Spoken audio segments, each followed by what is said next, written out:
प्रयागराज के माघ मेले में मौनी अमावस्या के दिन जो चिंगारी भड़की थी वो अब सनातन बनाम सत्ता की आग बन चुकी है। स्वामी अविमुक्तेश्वरानंद का धरना अब सिर्फ एक संत का विरोध नहीं बल्कि शंकराचार्य की मान्यता, धर्म की व्याख्या और राजनीति की दखल पर खुली जंग बन गया है। कोई उन्हें शंकराचार्य मानने से इनकार कर रहा है तो कोई सीधे सीधे कालनेमी कहकर सवाल खड़े कर रहा है, तो वहीं कोई शंकराचार्य अविमुक्तेश्वरानंद के साथ जो हुआ उसे अधिकारियों की गलती मान माफी मांगने की बात कह रहा है। इन सब के बीच एक तरफ जहां स्वामी अविमुक्तेश्वरानंद धरने पर अडिग हैं, वहीं दूसरी तरफ सियासत इस पूरे विवाद को अपने अपने चश्मे से देखने में जुटी है।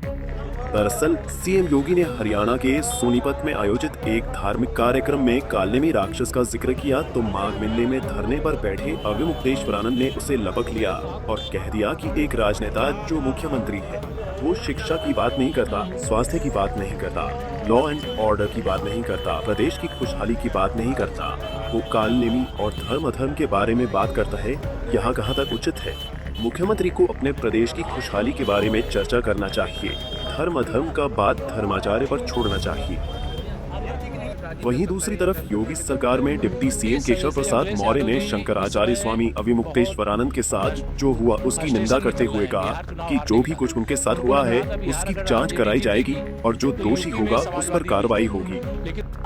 इस पर ज्योतिष पीठ के शंकराचार्य स्वामी अविमुक्तेश्वरानंद ने डिप्टी सीएम केशव मौर्य को समझदार नेता बताया। उन्होंने कहा, डिप्टी सीएम समझदार हैं, वो समझते हैं कि हमारे अफसरों से गलती हुई है, वह समझते हैं कि मामले को इस तरह से बढ़ाया नहीं जाना चाहिए, इससे हमको नुकसान हो रहा है। ऐसे समझदार व्यक्ति को मुख्यमंत्री होना चाहिए।